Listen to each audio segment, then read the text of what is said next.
स्वागत आहे तुमचं शेतकरी वाईब्सच्या चॅनलवरती। तर राज्यातील गडचिरोली व चंद्रपूर जिल्ह्यातील शेतकऱ्यांना आता ऑक्टोबर महिन्यात झालेल्या अवकाळी पावसामुळे जे काही त्यांच्या शेती पिकाचं नुकसान झालेलं आहे त्याची नुकसान भरपाई ही आता जमा होणार आहे। कारण या नुकसान भरपाईसाठीचा निधी या दोन जिल्ह्यांना वितरित करण्याबाबत जी.आर हा शासनाने आता निर्गमित केलेला आहे, प्रसिद्ध केलेला आहे।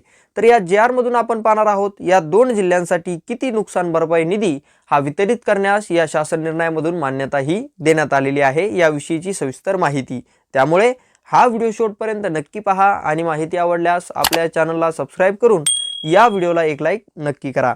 तर तुम्ही पाहू शकता हा आहे तो जी.आर आणि या जी.आरचा विषय तुम्ही इथे पाहू शकता। राज्यात गडचिरोली व चंद्रपूर जिल्ह्यात माहे ऑक्टोबर 2025 मध्ये अवकाळी पाऊस यामुळे झालेल्या शेती पिकांच्या नुकसानीपोटी बाधितांना मदत ही देण्याबाबत। त्यानंतर तुम्ही पाहू शकता हा जी.आर दिनांक 7 डिसेंबर 2025 रोजीच शासनाने निर्गमित केलेला आहे।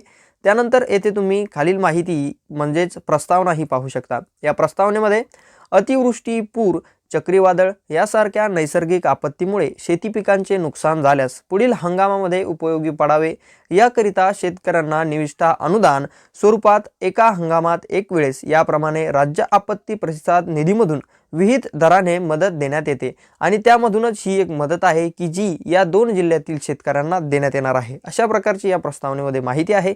त्यानंतर आता आपण डायरेक्टली शासन निर्णय पाहूया की ज्यामधून निधी वितरण याविषयीची माहिती, यास वितरणास मान्यता देणारी माहिती ही आपल्याला यामधून पाहायला मिळते। त्यामध्ये शासन निर्णय माहे ऑक्टोबर 2025 मध्ये राज्यात नागपूर विभाग त्यामधील गडचिरोली व चंद्रपूर जिल्ह्यात अवकाळी पाऊस यामुळे शेती पिकांच्या नुकसानीसाठी जे काही अवकाळी पावसामुळे शेती पिकाचं नुकसान झालेलं आहे त्या नुकसानीपोटी शेतकऱ्यांना मदत देण्याकरिता संदर्भीन क्रमांक 2 येथील शासन निर्णयान्वये निश्चित केलेल्या दरानुसार रुपये 88,34,44,000 इतका निधी हा वितरित करण्यास या शासनाची मंजुरी या शासन निर्णयान्वये आता देण्यात येत आहे। तर तुम्ही पाहू शकता राज्यातील नागपूर विभाग आहे, या विभागातील गडचिरोली व त्याचबरोबर चंद्रपूर हे असे दोन जिल्हे आहेत की या जिल्ह्यामध्ये अवकाळी पावसामुळे जे काही शेतकऱ्यांचं नुकसान झालेलं आहे आणि या नुकसानीचा कालावधी हा ऑक्टोबर 2025 आहे। या महिन्यामध्ये जे काही शेतकऱ्यांचं अवकाळी पावसामुळे नुकसान झालेलं आहे त्या नुकसानीपोटी शेतकऱ्यांना आता या दोन जिल्ह्यातील शेतकऱ्यांना आता त्यांची नुकसान भरपाई मदत ही मिळणार आहे आणि त्यासाठी शासनाकडून 88 कोटी रुपयाचा निधी या दोन जिल्ह्यांकरिता वितरित करण्यास मान्यता देखील देण्यात आलेली आहे आणि त्याविषयीची माहिती आपल्याला या शासन निर्णयामधून पाहायला मिळते। तर या शासन निर्णयामध्ये या निधी वितरणाची सविस्तर माहिती देणारं एक विवरणपत्र आहे की ज्यामध्ये दोन जिल्हे त्यासाठी वितरित करण्यात येत असलेला सेपरेट निधी व त्या प्रत्येक जिल्ह्यातील जे काही शेतकरी आहेत की ज्यांच्यासाठी हा निधी वितरित करण्यात येत आहे त्यांची संख्या देखील आहे, ती देखील आपण इथून आता पाहूया। तर तुम्ही पाहू शकता ही माहिती शासन निर्णयाच्या खालील भागात म्हणजेच पेज नंबर 5 वरती देखील आपल्याला पाहायला मिळते। यामध्ये तुम्ही पाहू शकता हे आहे विवरणपत्र दिनांक 7 डिसेंबर 2025 सोबतचे विवरणपत्र की ज्यामध्ये विभाग आहे नागपूर विभाग, जिल्हा आहे यामध्ये तुम्ही पाहू शकता गडचिरोली। सुरुवातीला आहे गडचिरोली जिल्ह्यातील शेतकऱ्यांना ऑक्टोबर 2025 मध्ये झालेलं जे काही नुकसान आहे त्या नुकसानीपोटी जो काही अवकाळी पाऊस झाला त्या नुकसानीपोटीची मदत ही दिली जाणार आहे आणि त्या जिल्ह्यातील एकूण शेतकरी आहेत 72,134 शेतकरी की ज्यांना या निधीमधून मदत त्यांची जी नुकसान भरपाई आहे अवकाळी पावसामुळे जे काही त्यांच्या पिकाचं नुकसान झालेलं आहे त्या नुकसानीपोटी मदत ही 72,134 शेतकऱ्यांना गडचिरोली जिल्ह्यातील मिळणार आहे।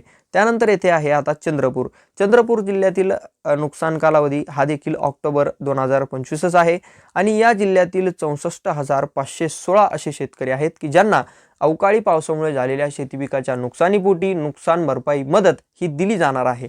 अशा प्रकारची देखील येथे माहिती आहे आणि एकूण तुम्ही किती शेतकरी आहेत ते देखील पाहू शकता। एकूण शेतकरी असणार आहेत 1,36,650। दोन जिल्ह्यातील मिळून एवढे सारे शेतकरी आहेत की ज्यांच्यासाठी हा 88 कोटी रुपयाचा निधी हा वितरित करण्यास आता या शासन निर्णयान्वये मंजुरी मान्यता ही देण्यात आलेली आहे आणि दिलेल्या मान्यतेनुसार हा निधी पात्र शेतकरी म्हणजेच जे शेतकऱ्याची संख्या इथे दाखवलेली आहे या शेतकऱ्यांसाठी लवकरच त्यांच्या खात्यामध्ये वर्ग देखील करण्यात येणार आहे। आणि तुम्ही पाहू शकता पुन्हा एकदा हा या दोनही जिल्ह्यांसाठी ज्या शेतकऱ्यांचं अवकाळी पावसामुळे नुकसान झालेलं आहे त्या शेतकऱ्यांसाठीचा वितरित करण्यात येत असलेला निधी तो आहे 88,34,44,000 एवढा जो निधी आहे तो आता या 2 जिल्ह्यातील 1,36,660 शेतकऱ्यांसाठी वितरित करण्यास मान्यता दिलेली आहे आणि त्यांना हा निधी लवकरच आता जमा होणार आहे। अशा प्रकारची देखील माहिती ही आपल्याला या शासन निर्णयामधून पाहायला मिळते। तर ही होती या शासन निर्णयामधील सविस्तर माहिती जर तुम्हाला आवडली असेल तर आपल्या चॅनलला सबस्क्राईब करून या व्हिडिओला एक लाईक नक्की करा, म्हणजे अशाच अपडेट्स तुमच्यापर्यंत पोहोचत राहतील।